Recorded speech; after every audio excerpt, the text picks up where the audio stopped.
You were right, Titanfall true believers. The third game was real and Respawn sacrificed it at the altar of Apex Legends. More on that. Plus, the head of Xbox Game Studios did a post-mortem on Redfall after its DOA release, and Bethesda's bragging about how not janky Starfield will be. I'm Max Scoville, and this is the Daily Fix.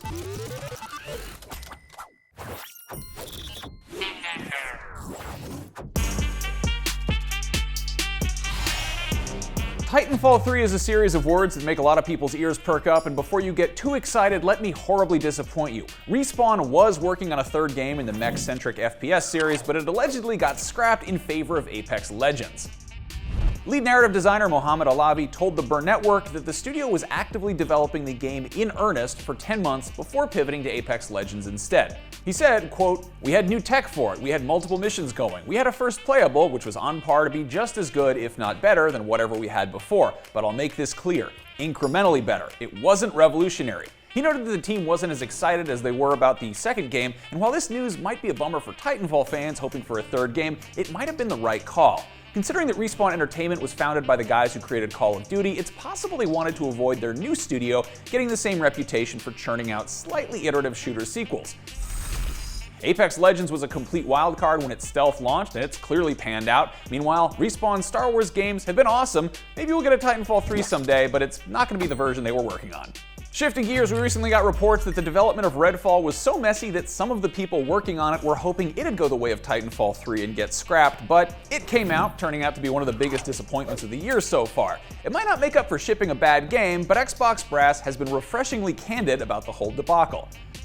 Speaking to IGN, Xbox Game Studios head Matt Booty reflected on what went wrong, stating, quote, "When a studio becomes part of Xbox, like it or not, they become part of First Party, and as part of First Party, they exist in a different spotlight. People look at them through different lens, and it is my responsibility, our responsibility as the wider Xbox org, to make sure they understand that, and then to make sure they're set up and that we set expectations appropriately." It's worth pointing out that Redfall was in development before it was an Xbox property, and based on earlier reports, it seems like a lot of its problems stem from business decisions made before Microsoft acquired Arcane's parent company, ZeniMax Media. As for what could have been done differently, Matt Booty added, quote, "If I were to take a post-it note back in time in my little time machine to 2017, it'd be, make sure that everybody understands that they don't get to just ship a game as Double Fine or as In Exile anymore. They're going to be looked at as part of First Party." That said, Booty urges players not to blame the developers, saying the accountability falls on him and ZeniMax head James Leader. It's not much of a consolation prize for a disappointing game, but at the very least, Xbox seems committed to improving,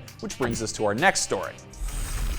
Starfield may very well be Bethesda's least buggy game yet. Speaking to Giant Bomb, Matt Booty stated, quote, "I see bug counts, and just by the numbers, if it shipped today, Starfield would already have the fewest bugs of any Bethesda game ever shipped."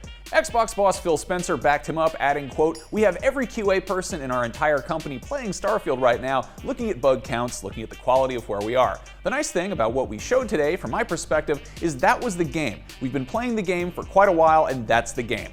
While Bethesda's open-world RPGs like Skyrim and Fallout 3 have become modern classics, the studio has garnered a reputation for shipping broken games. First-party Xbox titles, with some exceptions, usually have a considerably higher level of polish. It's been a long wait for Starfield, but from the sound of things, the extra development time afforded by 2 delays might be for the best. The game was originally slated for a November 11th, 2022 release, before getting pushed to the first half of this year, and then finally getting its September 6th release date. Finally, if you don't know what a Katamari is, you should Google it, and if you do know what a Katamari is, you should definitely Google it, preferably on a web browser, and click on the little flashing thing on the right side of the search results. Go do that right after this video, okay?